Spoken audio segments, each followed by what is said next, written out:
여러분 안녕하십니까? 2024년 3월 9일 토요일 오후 김경국 TV 시작하겠습니다. 민주당 이재명 대표가 또 고개를 숙였습니다. 이번에는 이찍 발언 때문입니다. 이 대표는 어젯밤 인천 계양의 한 식당에서 선거 유세를 하던 중에 만난 주민에게 1번을 찍어달라 이렇게 부탁하면서 설마 이찍은 아니겠죠? 이렇게 물었습니다. 장난 섞인 농담성 발언이었겠죠. 그렇지만 이찍은 지난 대선 당시 윤석열 기호 2번이었던 윤석열 대통령을 뽑은 사람들을 조롱하는 표현이기도 합니다. 제1야당 대표가 그것도 총선을 앞두고 입에 담을 말은 아닌 것이죠. 오늘 오전 방송에서 제가 잠깐 소개해드렸는데 이 대표는 자신의 유튜브 채널로 생방송된 거리 인사 과정에서 문제의 발언을 했던 것입니다. 이 대표의 이찍 발언은 일파만파로 퍼져나갔습니다. 비난 여론이 급등하자 할 수 없이 SNS를 통해 사과 발표를 한 것입니다. 좌파 성향의 일반 사람들끼리 자기들끼리는 그런 말을 아마 할 것입니다. 그렇지만 일반 사람들도 만약에 공적인 자리에서 그런 발언을 한다면 눈총을 받을 것입니다.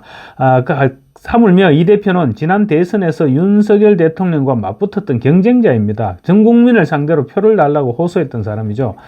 거기에다 지금은 제1야당 대표이기도 합니다. 또 총선에서 국민의 심판을 받겠다고 지금 나선 사람입니다.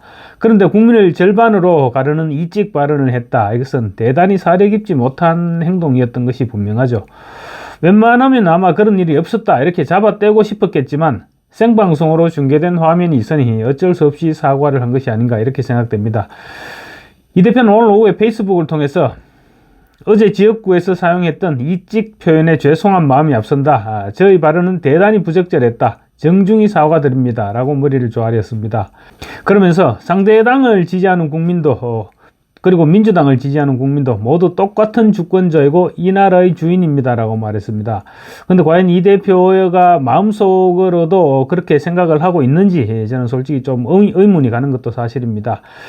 어쨌거나 이 부분은 지역구 경쟁 상대인 국민의힘 원희룡 전 국토교통부 장관이 이 대표의 이찍 발언이 알려진 직후 페이스북에 올린 글과 똑같은 내용입니다. 원 전 장관은 오늘 오전에 SNS를 통해서 일찍도 이찍도 모두 계양 국민입니다. 이런 짤막한 글을 올렸습니다. 이 대표가 지역구에 공천을 받고 본격적으로 격돌하는 순간 당 최고위원회의에서 원 전 장관을 겨냥해서 양평 고속도로 노선을 확 바꿔버렸다. 이렇게 말했다가 원 장관으로부터 선거법상 허위사실 공표 혐의로 이미 고소를 당했습니다. 그럼 이 대표가 이번에는 이찍 발언 때문에 마치 원 전 장관이 시키는 대로 사과를 한 듯한 그런 모양새도 연출됐습니다. 이 대표는 사과와 함께 국정을 손 놓고 있는 윤석열 정권을 심판해달라 이런 글도 덧붙였는데 이찍 발언 사과 때문에 묻혀버렸고 유권자들은 개딸들의 아버지답다. 언제까지 이재명의 저런 막말을 들어야 하나 이런 분통을 터뜨리고 있습니다. 이 대표의 사과는 최근 들어서만도 벌써 세 번째입니다. 민주당 공천 파동에 대한 여론의 비판을 희석시키기 위해서 국민의힘 공천이야말로 국민들의 지탄 대상이다. 이런 취지로 맹공을 퍼붓다가 허위 사실을 발언해서 연일 사과했습니다. 국민의힘 소속 정우택 국회 부의장을 향해서 돈 봉투를 받고도 뻔뻔하게 단수 추천됐다. 이렇게 발언했다가 사과한 것이 첫 번째입니다. 이 대표는 SNS를 통해서 저는 정우택 후보께서 경선을 거쳐 후보가 된 것을 모르고 단수로 공천받으신 걸로 잘못 알았습니다. 정 후보께 단수로 추천되었다고 한 저의 발언은 착오에 기인한 실수이므로 정중히 사과드립니다. 이렇게 첫 번째 사과를 했습니다. 그런데 국민의힘 장동혁 사무총장도 같은 건으로 이 대표가 허위사실을 발표해서 국민의힘 당의 명예를 훼손시켰다면서 사과를 요구했습니다. 그러자 이 대표는 국민의힘에 대해서도 경선에 의한 공천을 단수 추천으로 착각하여 발언한 것은 저의 과실이 분명하므로 국민의힘에 정중히 사과드린다. 그리고 향후 발언에 있어서 정확하게 사실관계를 확인하겠다는 말씀을 드립니다. 이렇게 얘기하면서 그러니까 재발 방지 약속까지 포함해서 두 번째 사과를 한 것입니다. 이 대표 사과와 무관하게 정우택 부의장은 지난 대선 기간 대장동 백현동 사건 관련 거짓말 허위사실 공표로 기소까지 돼 재판을 받고 있는 이 대표가 정치공작 가짜뉴스를 악용해서 청주시와 국민의힘 총선에 악영향을 끼치려는 마타도 정치 공세를 중단하라면서 서울 영등포 경찰서에 이 대표와 관련한 고소장을 제출했습니다. 이 대표가 이처럼 공손하게 사과를 한 것은 총선 이후 허위사실 공표 혐의로 선거법 재판이 시작되면 착오로 인한 발언이었고 또 즉각 피해자들에게 사과했다 이런 근거를 남기기 위한 전략일 것입니다. 그렇지만 이렇게 연달아 실수를 하는 것을 보면 이 대표의 심리 상태가 뭔가 불안정한 것이 아니냐 이런 추측도 할 수 있을 것 같습니다.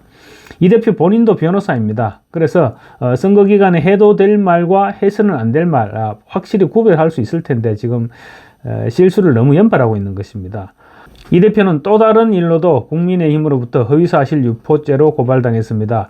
민주당이 지난 6일 여성전략특구로 전남 순천 지역구를 지정해서 지난 대선 당시 이재명 대표 부인 김혜경 씨의 배우자실에서 일한 전력이 있는 권향엽 예비후보를 단수 공천했습니다.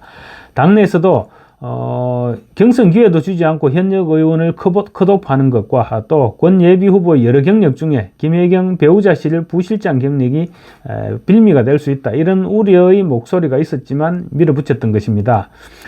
당연히 국민의힘에서는 김혜경 씨의 비서 출신을 단수 공천 줬다 이렇게 비난을 했고요. 논란이 되자 민주당은 비서라는 말을 꼬투리로 권 예비 후보는 대선 후보자 배우자의 개인 비서로 활동한 사실이 없다 이런 주장을 하면서 서울경찰청의 한동훈 비대위원장 그리고 최초 보도한 문화일보 등에 대해서 허위사실 유포 혐의로 고발장을 제출했습니다. 국민의힘도 이재명 대표 등을 즉각 맞고 발했습니다. 이 대표와 권향엽 후보는 선거법상 허위사실 유포죄로 그리고 권칠성 수석 대변인 등 당 지도부 4명에게는 무고죄로 각각 고발했습니다.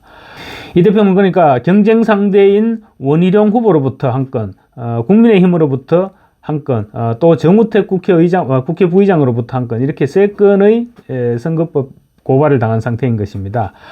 이 대표는 지금 공천을 포함한 당무를 총괄해야 되고 선거법 위반과 위정교사 혐의 그리고 대장동 특혜 의혹을 비롯한 재판 등 3건의 재판에도 출석해야 됩니다. 어제도 선거법 재판에 출석했었죠. 그리고 부인 김혜경 씨 역시 선거법 재판에 출석하고 있습니다. 또 상방울 불법 대북 송금 의혹이나 경기도 법카 불법 사용 이런 여러 건에 대해서도 지금 검찰 수사가 진행 중입니다. 특히 지역구에서는 원희룡 전 장관이 지금 매섭게 추격하고 있습니다. 매섭게 추격하면서 지지율 격차가 오차 범위 이내로 줄어들었다. 이런 여론조사 결과가 속속 발표되고 있습니다. 여기에다 또 지금 사당화 공천 파동으로 당은 물론이고 자신의 지지율도 곤두박질 치고 있죠. 며칠 전에는 방금 말씀드렸다시피 권향엽 예비후보를 전남 지역에 단수 공천했다가 난리법석을 떨었습니다. 여기다 지금 첫 건인 정진상 전 실장을 변호하는 변호인에 대한 공천 특혜 시비가 또 새롭게 부각됐습니다. 뿐만 아닙니다. 조국 혁신당은 치고 올라오면서 민주당의 비례대표 의석을 야금야금 잠식하고 있죠. 그리고 친문 인사들이 대거 조국 혁신당에 입당하는 모양새도 지금 눈에 거슬릴 것입니다. 총선 이후 저들이 무슨 꿍꿍이가 있을까 이렇게 신경도 쓰일 것입니다. 이처럼 신경 써야 할 일이 지금 한두 가지가 아닙니다. 그래서 인간의 능력으로는 한계에 도달했을 수도 있습니다. 아무리 바빠도 그렇지 민주당의 공천이 혁신 공천을 넘어서 공천혁명이라고까지 주장하고 있습니다. 헛웃음이 나올 수밖에 없습니다. 이 대표의 마음이 그만큼 다급해진 것입니다. 이제 거의 한계에 도달한 것 같습니다. 감사합니다.